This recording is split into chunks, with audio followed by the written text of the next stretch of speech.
I'm Ted Rubin, and I just wanted to say a quick hello to the summer class at Penn State studying persuasion, PR, and the masses. And I want to make really one very important point to start. For me, it's not about persuasion. It's about adding value. I like to say that we're going from a time when it was convince and convert to converse and convert, which means that we have to start thinking in a whole different way. Consumers are sharing, they're talking to each other. It used to be that somebody called customer service. They were initially always given a no, because 70% of the people hang up the phone, and all that the brand could see was the people they got off the phone and how they moved people much more quickly through the queue. But now we have to think about and realize that when people get off that phone call and they're told no, that they're doing something. Before they did it, we just weren't as aware. They were still doing it, just wasn't spreading as quickly. Now they've got social platforms that allow them to share that rigorously. And you have to think about that. So I want you guys, while you're working on this course this summer, to start thinking about PR in a whole different way. Normal PR, and the problem I have with PR agencies and social, not PR agencies in general, I think when they do what they do best, they do a great job. But when they try to do social media, their culture and their DNA does not allow them to do it. Their DNA and their culture is about less is more, controlling the message. And to me, social is the complete opposite. I don't want to control the message. I want to see where it's going to go, and I want to give more information, not less, so I can see what people are going to do with it. So start thinking about engaging, interacting, and how does a brand, when you think of yourself either as a personal brand or representing a brand, how do we add value and get people to engage and share with us? Remember something, and this is something that kills me all the time. You guys have heard about the changes in the algorithms of Facebook and the brands that are complaining.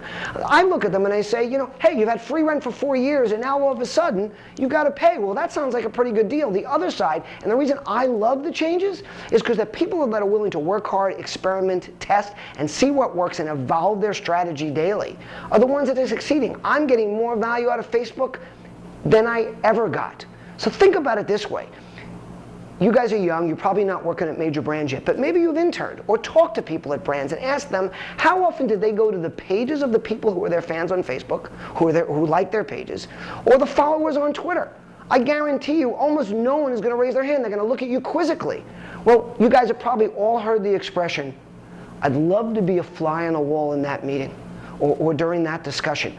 Well, consumers today are inviting you into their living rooms and nobody's going. I'm going to leave you with 2 challenges. Number 1, I want you to start visiting the pages of the people that follow you on Facebook and the people that are following you on Twitter. I want you to see what conversations they're having. Or better yet, go pick a brand. Everybody in the class pick a brand, or maybe 1 or 2, or maybe 3, and start seeing what their fans are talking about, what their followers are talking about, and then report back about it and see if you can come up with an idea of how better to engage them with things that they're interested in. And the second challenge I want to give you has to do with the way you communicate. So everybody knows what this is, I'm sure, right? It's an iPhone. Now when I speak in front of audiences and I ask people, what is this? And I ask them, what's the biggest word in iPhone? Invariably, everybody in the audience shouts out I. But the biggest word is phone. Okay, it's not just about you.